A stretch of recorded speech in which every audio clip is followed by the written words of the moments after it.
When I came home early from the hospital, I was craving my favorite chair, a hot bowl of soup, and maybe a quiet moment with my grandson. Instead, I found my son and his wife in the hallway, laughing while dragging out black trash bags, filled with my clothes. My wedding dress was hanging out of one, like a ghost being evicted. I stood there, invisible, while they joked about reclaiming the guest room. I didn't say a word, not then, but I made a promise to myself that day. If they wanted me gone, they'd have to face the storm I'd leave behind. 3 years had passed since the accident. The morning my husband never came home from the hardware store was the day the world stopped making sense. In those early months, the house was too quiet. Every creak in the floorboards felt like an echo of a life that used to be. I thought silence might be peaceful, but no one tells you how loud grief becomes when there's no one else to talk to. I considered moving into an assisted living facility. I had even taken brochures home, their glossy pictures showing smiling retirees playing bingo or gardening, but none of it felt like me. I still read the newspaper every morning, did crosswords in pen, and baked pecan pies on Sundays. I wasn't ready to surrender to that life yet. When James, my only son, called to invite me to live with them, I hesitated. He and his wife, Trina, had just bought a new place in the suburbs. Big backyard, good school district, quiet street. He said, "It'll be good for Noah to have you around. You know how much he loves story time with Grandma."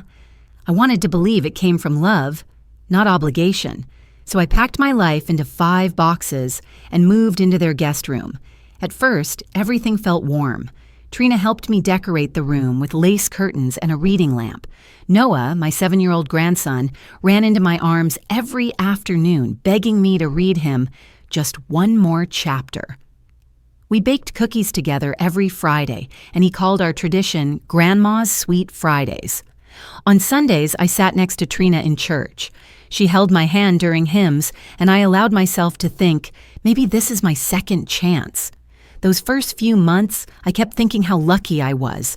I wasn't alone anymore. I had family. I had laughter at the dinner table, the clink of dishes, the aroma of chicken pot pie.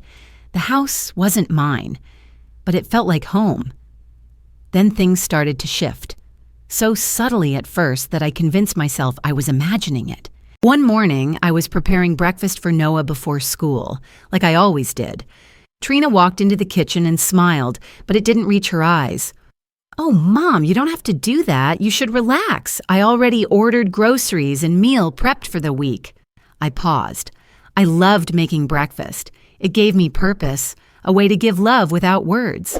But I stepped aside, told her I'd go read the paper instead. It didn't stop there. The next week, I offered to help with grocery shopping. Trina politely declined. "I've got it all on auto delivery now. You really shouldn't worry about household stuff." She started leaving sticky notes on the pantry. "Please keep this shelf for Noah's snacks. Avoid using dairy. Trina is sensitive. Don't rearrange spices." Rules, gentle pink-noted boundaries, but still boundaries. Then there was Noah, my sweet boy who once climbed into my lap every evening with his dog-eared books. He began retreating. "Mom said I have to do my homework first," he'd say, or "I can't be in your room too long." His tone wasn't cold, just confused, like he was being taught new rules and didn't know why. One afternoon, as I passed by the kitchen, I overheard Trina on the phone. Her voice was low, sharp. "Yes, she's still here. No, she hasn't left yet. I don't know what she's waiting for." There was a pause. Then softly, she added, "She won't leave. I don't think she knows how." I stood behind the corner wall, frozen.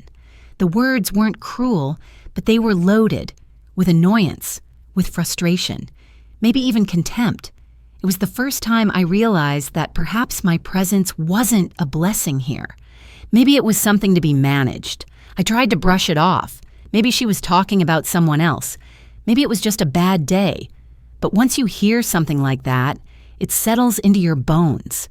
And suddenly, every small act, every "you don't have to worry about that" or "let me handle it," began to feel like carefully woven threads in a web that didn't include me. I started to watch more closely. Trina always smiled, always called me Mom with that perfect intonation. But her eyes flicked over me like I was a chair in the way. James? He was distant. Busy, work, emails, meetings.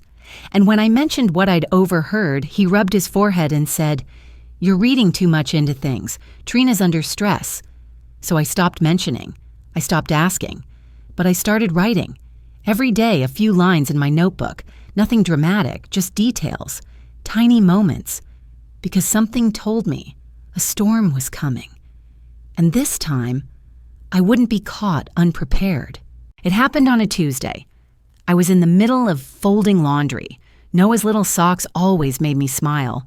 When the floor seemed to tilt beneath me, my vision swam, and the next thing I knew, I was on the ground, a sharp ache pulsing at the back of my head. I heard Trina's voice before I could open my eyes fully. "She hit her head," she said flatly to the 911 operator. "Yes, she's breathing. No, I don't think she lost consciousness for long." The ambulance came quickly. James wasn't home. Trina rode with me to the hospital, her phone in hand the whole time, typing out messages, barely glancing up. At the ER, she helped me sign a few forms and then said, "I've already arranged a short-term care stay for you. Just 2 days. You need proper monitoring, and the doctor agrees." I nodded, unsure. Everything felt hazy. My skull ached. The white walls blurred in and out. I wanted to go home, but I couldn't find the strength to argue. The facility wasn't bad. Clean, polite staff, soft bed sheets, bland food. My roommate, Lucille, was a sharp-tongued widow with red hair and an obsession with crosswords. 2 days here and you'll wish you never left," she joked. On the first evening, as I sat on the patio, Lucille turned to me. "So, what happened to you? Why are you here?" I explained the fall and that my daughter-in-law insisted I stay for observation. Lucille raised an eyebrow. "Concussions aren't nothing, but she seems a bit eager to get you out of the house." I forced a laugh. "She's just trying to be careful." She tilted her head. "Maybe, but careful and convenient are two different things." That night, I couldn't sleep. I kept thinking about the way Trina had packed a small bag for me without asking what I wanted to bring. The way she hovered, not with concern, but with control. And the way Noah hadn't come to say goodbye. He just stood at the top of the stairs, clutching his game console, eyes wide but silent. On the morning of the second day, the nurse knocked gently. "Good news, Mrs. Whitmore. Your scans came back clear. No concussion, just a mild bump. Doctor says you're good to go." I blinked. "Today? I thought I was staying another night." She smiled. "You're being discharged this afternoon." No one from home had called. No one had asked when I'd be coming back, so I decided not to wait. I called a cab, packed my few things, and left. As the car pulled into the driveway, I felt oddly nervous. The house looked the same. White shutters, trimmed lawn, the hummingbird feeder still swinging on the porch. I carried my bag up the steps quietly. When I opened the front door, I heard laughter. Trina's, followed by James's voice, casual and joking. Then came the sound of plastic rustling. I stepped into the hallway. There, right in front of me, were 3 large black trash bags. One was open, and I saw a familiar floral robe poking out. My robe. Next to it, a small box labeled Mom's Books. My copy of Pride and Prejudice sat on top, the spine bent where I'd last left it. And then I saw the sticky note. For donation, Mom's room. Trina walked out of the kitchen holding another trash bag. "Finally, we reclaim our home," she said with a laugh, tossing the bag onto the pile. James chuckled. "We'll move the treadmill in tonight. I'm telling you, I've missed that space." They hadn't seen me yet. I stood there, frozen. My hand still clutched the doorknob. Something in my chest caved in. Not like heartbreak, not even betrayal. It was something worse. Displacement. A cold, undeniable certainty. I didn't belong here anymore. I made a sound. Just a sharp breath, really. Enough to catch James's attention. He turned. His smile dropped. "Mom?" he said, voice cracking. Trina's head snapped up. Her eyes widened, then narrowed almost imperceptibly. "You're back early," James added. I didn't answer. I looked at the bags, then at him. Then I walked past them all, past the hallway I used to call home, and up the stairs without saying a word. Behind me, silence. Upstairs, in my room, if I could still call it that, I sat on the edge of the bed, hands shaking. I looked around. The shelves were empty, my dresser drawers half open and bare. A single framed photo of Noah still sat on the nightstand, like a mockery of what this place once meant. I stayed there, still, for a long time. And then I reached into my suitcase, pulled out my old leather-bound notebook, and wrote one line. They think I won't leave, but they have no idea what I'm capable of. The silence in the house was no longer peaceful. It was calculated. I moved through rooms like a ghost. No one asked where I'd been. No one offered tea. No one even brought up the hospital. I might as well have been furniture. So I played along. I kept my voice low, my movements slow. I smiled when spoken to, pretended not to notice when Noah was kept away or when James averted his eyes. I became invisible by choice, not neglect, because invisible people hear things. I started listening. Late one night, as I passed the kitchen for a glass of water, I heard Trina's voice. "The paperwork's already in. Once it's approved, we'll have full control." James mumbled something back. I couldn't catch it. Trina replied louder this time. "She won't fight it. She doesn't even remember half of last week." I stepped back into the shadows. The next morning, while Noah was at school and Trina had left for errands, I walked into his room. He never locked his tablet. He didn't need to. He was 7. I found it on his nightstand. Screen dimmed. I tapped it awake. Under the email app in the drafts folder sat one unsent message. Subject line, Elder Transfer Agreement. Template. My name was in the document. Terms of relocation, power of attorney, clauses for mental incapacity. It was a fill-in-the-blanks form, but they'd already filled in the blanks. My heart pounded. I snapped a photo of the screen with my old phone, shaky hands fumbling with the camera. Then I powered off the tablet and put it back exactly where it was. Back in my room, I sat down and called the bank. "Hi, I'd like to check the balance on my savings account." The woman on the line hesitated after I gave my name and details. "Ma'am, I see here that the account was accessed by your legal guardian last week. Nearly the entire balance was transferred to a holding account for elder care. Are you confirming that transaction?" "Guardian? I'm just verifying," I said, voice dry. "Who is listed as my guardian?" A pause. "Your son, James Whitmore." I thanked her and ended the call. I didn't cry. I didn't scream. I wrote another line in my notebook. He took the money to put me away. And now I need to find out how. I knew I couldn't do this alone. The next day, I took a bus downtown under the guise of visiting a friend. Instead, I walked into the law office of Helen Morris, a woman I used to teach back when she was 15. She was now 40, brilliant and fierce. She offered me tea. I declined. I handed her the photo of the email and told her everything. Every word I'd overheard, every subtle change in behavior, every red flag I'd ignored. Helen listened carefully. Then she asked for copies of any legal documents I might have signed recently. "I don't remember signing anything," I admitted. "But James said I did. Said I gave him power of attorney last year, after I took a sleeping aid and had a dizzy spell. He said I insisted." She narrowed her eyes. "Do you have any medical records from that day?" I shook my head. She typed for a while, then turned the screen toward me. "This is Dr. Paul Craven, the physician who signed off on your diminished capacity certificate. Ever seen him?" I squinted. The face was unfamiliar. "I've never met that man." Helen clicked a few more times. "He's not listed in the state's medical registry, not as a practicing physician, not even as retired." Twist. The doctor was fake. Helen leaned back. "This was fraud, Martha. If that certificate was used to obtain guardianship or financial control, they've committed a felony.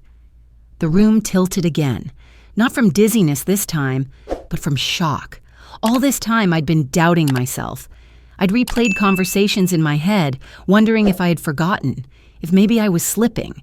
That was their plan. Not just to take my money, but to take my mind away from me. They tried to erase me, I whispered. Helen didn't blink. And now we'll make sure the world sees them for what they are. I walked home with a manila envelope clutched to my chest. Inside, copies of every document we'd found. My fingers trembled, but my steps were steady. At dinner that night, Trina asked how my friend was doing.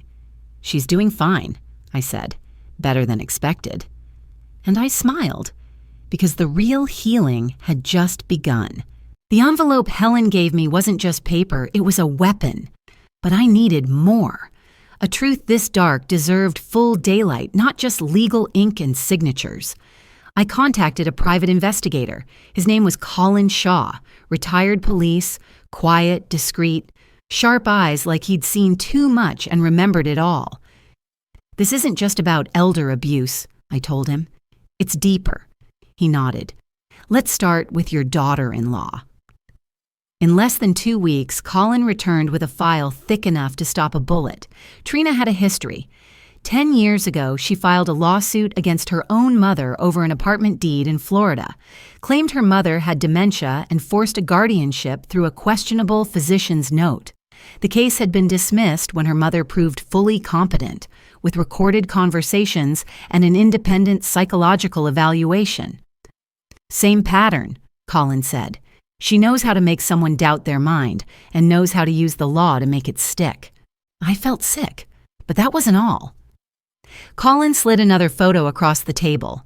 A lease agreement, a modern apartment complex in North Carolina. The signature at the bottom, Trina Whitmore. Lease starts next month. Deposit paid in full. Application says it's for a single-parent household. Single. No James. No Martha. No room for Grandma. "She's moving," I whispered. Colin tapped the paper. "She's planning to disappear with your grandson. Once she gets full control of your finances, she won't need your son anymore." It was a gut punch I hadn't seen coming. But even that twist, painful as it was, unveiled something more dangerous. Colin showed me a screenshot from Trina's private message thread, accessed through a cloud sync. In it, she wrote to someone listed only as S. "Once the guardianship is finalized, I'll take Noah and move. James can visit if he wants, but I'm done playing wife. She won't even see it coming." And then, this time, I win. That's when it all clicked. James hadn't been cold. He'd been trapped. He wasn't the mastermind. I could see that now. He was being held emotionally hostage, his son dangled like a pawn between guilt and fear. Trina had crafted a careful prison, one where she looked like the caregiver and we, James and I, were her dependent burdens. The day I accepted that truth was the day I stopped being scared. I went back to Helen and signed new legal directives. We revoked the previous power of attorney, declared the guardianship contested, and assigned her firm as my official representative on all estate matters. Then I took it a step further. I created a trust. Not for James, not for Trina, for Noah. A legally protected education trust, accessible only when he turned 25, unless his parents attempted to interfere. It was the only way to ensure he'd have something untouched by their schemes. Next, I bought a voice recorder, small, discreet. I sewed it into the lining of my cardigan, and I waited. Days passed. I said less, listened more. Every cruel whisper, every manipulative conversation, every "she doesn't need to know," and I recorded it all. "Once the lawyer finalizes everything, we'll get the house refinanced and pay off the lease," Trina said one evening. James, voice hesitant, "You think she suspects?" Trina scoffed. "She's too soft, and if she tries anything, we'll play the memory loss card again. Trust me." She chuckled. I didn't sleep that night.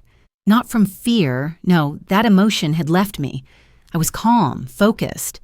They'd built a story, and now I was going to tear it down piece by piece with their own words. But I didn't want revenge.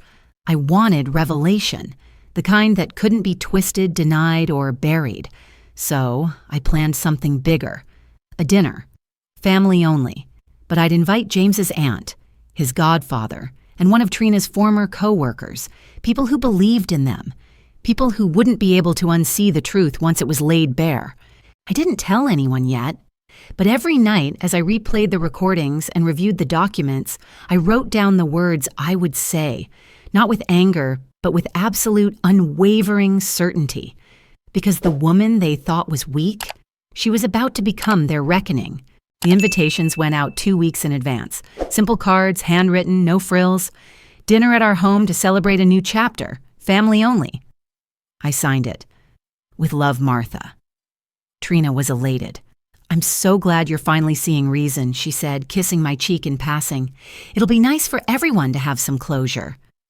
She wore a deep green dress that night, hair curled, makeup perfect. She laughed easily, touched James's arm often, refilled wine glasses without being asked.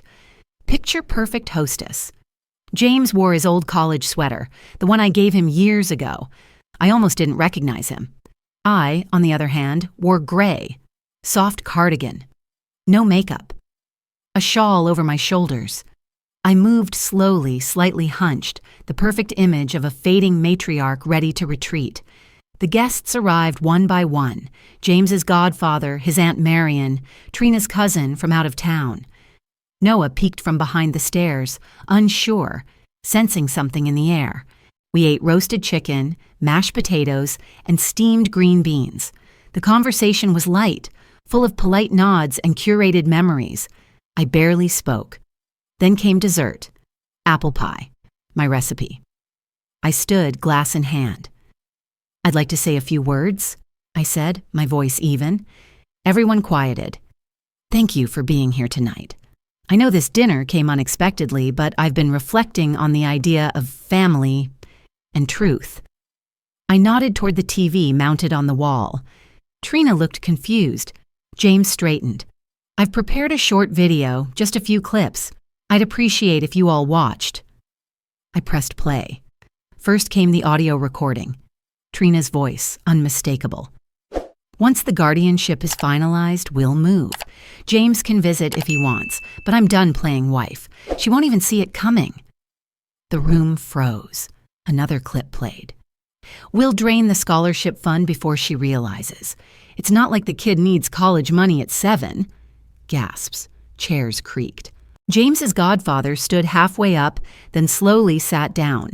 Next came Helen's voice, played from a recorded Zoom meeting. Dr. Paul Craven has never existed. The certificate used to file guardianship was forged. And then the photos, the lease in Trina's name. The email from Noah's tablet, the financial statements, the checks signed under my name, forged. Trina's face went pale. She stood abruptly. "This is insane," she said, laughing nervously. "You all know she's been confused lately. She probably thinks these are real." I didn't move. I let the silence sharpen. James looked at me. His hands were shaking. His eyes welled up. "Mom," he said quietly, Is all of this true?" I met his gaze. Every word. Trina turned to him.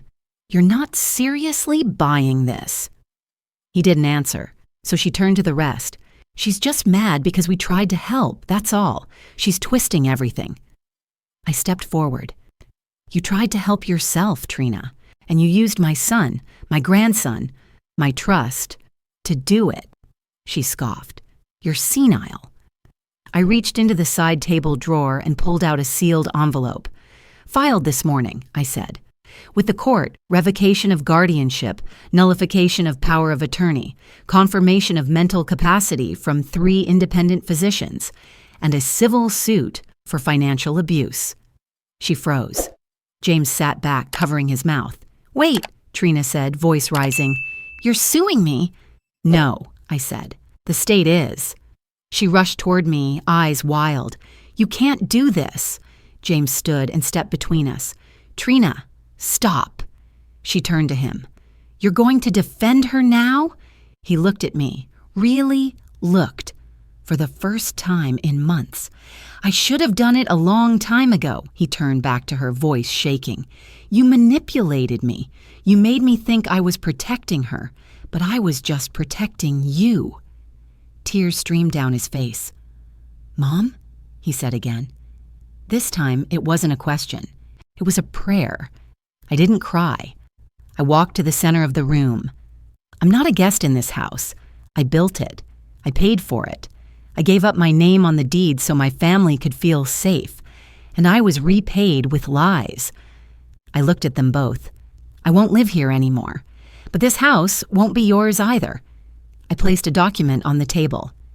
A trust has been established for Noah.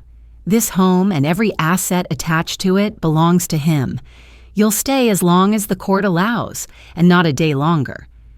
I walked toward the door, grabbing my coat. James called after me. "Where will you go?" I smiled without turning. Someplace I'm not invisible.